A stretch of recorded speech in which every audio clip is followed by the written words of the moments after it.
খুব বেশি কিছু আসলে আমি বলার নাই, তবে কন্যা শিশু দিবস আমরা আসলে যেই প্রেক্ষাপটে বা যেই কারণে আসলে পালন করে থাকি তার চেয়ে এখন কিন্তু বাংলাদেশ কিন্তু আগের চেয়ে অনেক ভালো পরিস্থিতিতে আছে আমি বলবো। এখন কিন্তু আমরা কন্যা শিশুরাই বরং আমি মনে হয় অনেক ক্ষেত্রে আমাদের উপজেলা প্রাণী সম্পদ অফিসার মধ্যে যেরকম বলেছেন অনেক ক্ষেত্রে কিন্তু তারা প্রায়োরিটি পায়। কারণ আমাদের দেখেন এখানে বৈষম্যের কথা হয়েছে, আমি একটু হালকাভাবে যদি বলি, আমাদের নারী ও শিশু বিষয়ক মন্ত্রণালয় আছে, পুরুষ বিষয়ক কোনো মন্ত্রণালয় কিন্তু না।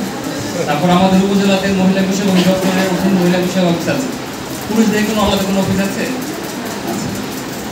যাই হোক, এটা অবশ্যই নিয়ে বললাম, কিন্তু আসলে অফিসগুলো কেন সৃষ্টি করা হয়েছে বা মন্ত্রণালয়গুলো কেন সৃষ্টি করা হয়েছিল, যে আসলে সরকার মনে করেছে যে আমাদের নারীদেরকে বা শিশুদেরকে আমাদেরকে এগিয়ে নেওয়ার জন্য তাদের উপর বিশেষ মনোযোগ দেওয়া প্রয়োজন।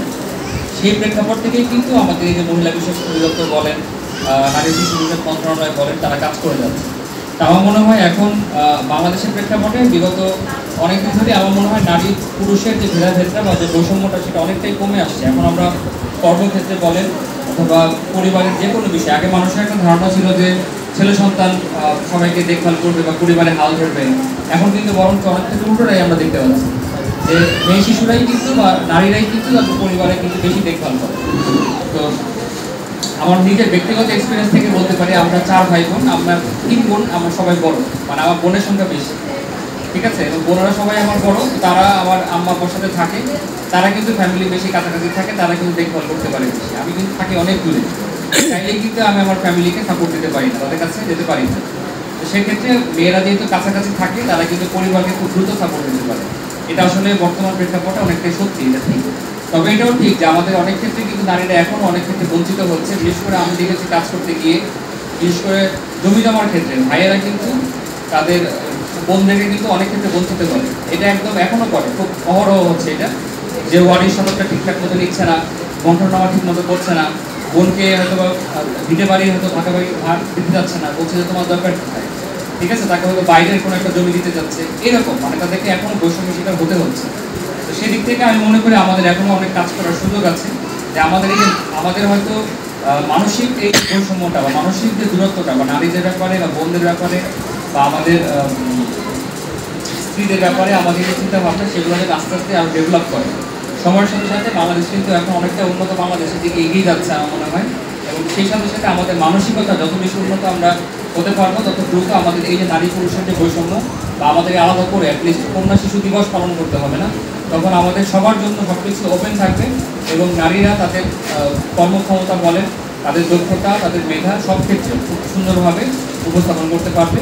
সেই আশাবাদ ব্যক্ত করছি আমি আজকের এই কন্যা শিশু দিবস উপলক্ষে, এবং আমি উপস্থিত সকলকে আমি অসংখ্য ধন্যবাদ এবং কৃতজ্ঞতা জানাচ্ছি। আপনাদের মূল্যবান সময় ব্যয় করে আপনারা আমাদেরকে সময় দিয়েছেন এই কন্যা শিশু দিবস উপলক্ষে আজকে উপজেলা পরিষদের এই অনুষ্ঠানে। আপনাদেরকে আবারও ধন্যবাদ এবং কৃতজ্ঞতা এবং সকলের মঙ্গল কামনা করে আমার বক্তব্য এখানে শেষ করছি। সামাজিক সচেতনতা বৃদ্ধির জন্য আমরা সবাই জানি এক সময় কন্যারা ছিল অবহেলিত, এমনকি যদি কোনো মা যদি কন্যা সন্তান জন্ম দিয়েছে আমরা ছোটবেলায় কিছু দেখেছি বিবাহ বিচ্ছেদ পর্যন্ত করেছে। কন্যারা সবসময় অবহেলিত ছিল, যে পরিবারে কন্যা সন্তান জন্মগ্রহণ করতে সে পরিবার বিষাদে ছোট বেঁধে উঠত।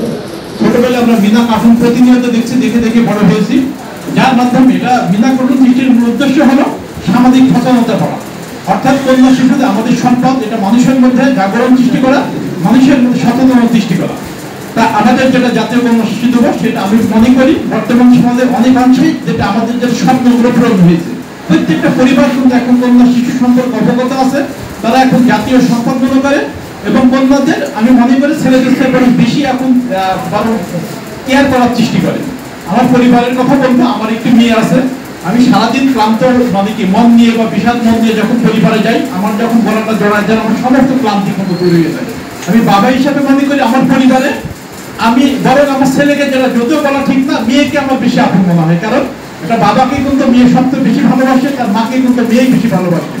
এই কারণে আমি মনে করি এখন আমাদের প্রান্তিক পর্যায়ে গ্রাম পর্যায়ে সচেতনতা সৃষ্টি হয়েছে, আরো সচেতনতা সৃষ্টি করতে হবে, কন্যা সন্তান শিক্ষিত করতে হবে, জাতীয় সম্পদে পরিণত করতে হবে, তাহলে বাংলাদেশের আমাদের যেটা আধুনিক বাংলাদেশ এবারে বলতে পারতো এটা, এবং সকল শিশুদের মধ্যে ভেদাভেদ এবং বৈষম্য দূর করে সচেতনতা সৃষ্টির জন্য প্রতি বছর জাতীয় কন্যা শিশু দিবসটা উদযাপন করা হয়ে থাকে। একটা সময় ছিল আমরা দেখেছি কন্যা শিশু সন্তানের থেকে পুত্র শিশু সন্তান সকল বাবা মায়েরই কাম্য ছিল এবং বৃদ্ধ বয়সের সহায় বলা হতো পুত্র সন্তানকে। কিন্তু এখন দিন পাল্টেছে, যুগ পাল্টেছে, এখন ধারণাও পাল্টিয়ে গেছে আমাদের। এখন দেখা যাচ্ছে পুত্র সন্তানের পাশাপাশি কন্যা ও কন্যা সন্তান পরিবারের, সমাজের এবং রাষ্ট্রেরও দায়িত্ব নিতে পারছে এবং অনেক ক্ষেত্রে দেখা যাচ্ছে পুত্র সন্তানদের থেকেও কন্যা সন্তানরা আরো বেশি দায়িত্ব পালন করছে বৃদ্ধ বয়সে বাবা মার। তো প্রতি বছরই জাতীয় কন্যা শিশু দিবস নানা কর্মসূচির মাধ্যমে উদযাপন করা হয়, এবারও করা হচ্ছে। আর আমি এই জাতীয় কন্যা শিশু দিবসে সফলতা কামনা করছি। ধন্যবাদ।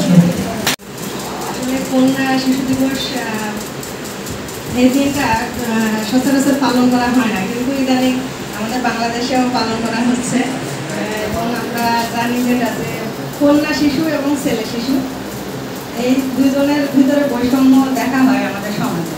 আমি আমার নিজের কথাই বলি, আমরা দুইটা বোন। তো আমি যখন আমার বোনটা বড়, আমার জন্মানোর পরে আমার মা নাকি কেঁদেছিল। তো আমার বাবা সেই সময় আমার মাকে বলেছিল যে কাঁদছো কেন, আমার মেয়ে হয়েছে তাতে কি হয়েছে। মেয়ে আসলে যখন আল্লাহ তাআলা মেয়ে দান করে কাউকে, সেটা আল্লাহর রহমত, এটা অভিশাপ নয়। তো কন্যা হোক আর ছেলে হোক, যাই হোক, তাকে যদি সঠিকভাবে মানুষ করা যায় তাহলে অবশ্যই সমাজের উন্নতি, দেশের উন্নতি, সার্বিক দিক থেকে উন্নতি করা যায়। আমি নিজে একজন মেয়ে হয়ে আমি একজন নারী উদ্যোক্তা। আমি সব ধরনের হোমমেড কেক নিয়ে আলমডাঙ্গাতে কাজ করছি এবং আমি ঘরে বসে আমার হাজব্যান্ডের মতো আমি কিন্তু ইনকাম করছি। যতটুকু উপার্জন করতে পারছি সেটা আমার পরিবারের সাপোর্টে লাগছে। আমি একজন মেয়ে হয়ে যদি এটা করতে পারি, সমাজকে এগিয়ে নিয়ে যেতে পারি, আমার মতো হাজারো মেয়ে আছে যারা নিজেদের প্রতিভা দিয়ে অনেক কিছু করতে পারে। সবারই যে চাকরি বাকরি হবে এমনটা নয়, কিন্তু ঘরে বসেও যে মেয়েরা অনেক কিছু করতে পারে বা পরিবারের পাশে দাঁড়াতে পারে, পরিবারের অনেক সাপোর্ট তারা পেয়ে যদি কাজ করে, তাহলে অবশ্যই দেশ এবং জাতির উন্নতি করতে পারবে। কন্যা শিশুকে নিয়ে কখনোই কারোর একটা ছেলে মেয়ে নিয়ে বৈষম্য এটা না করে আমরা যদি কন্যাদেরকে সেই রকম করে মানুষের মতো করে মানুষ হিসেবে গড়ে তুলতে পারি, তাহলে অবশ্যই আমাদের সমাজের, দেশের সব কিছুরই উন্নতি হবে আশা করি। সব দিক থেকে মিলিয়ে আমি বলবো আবারও সমস্ত শিশুদের এবং সবার জন্য শুভকামনা রইল। ধন্যবাদ সবাইকে। আসসালামু আলাইকুম।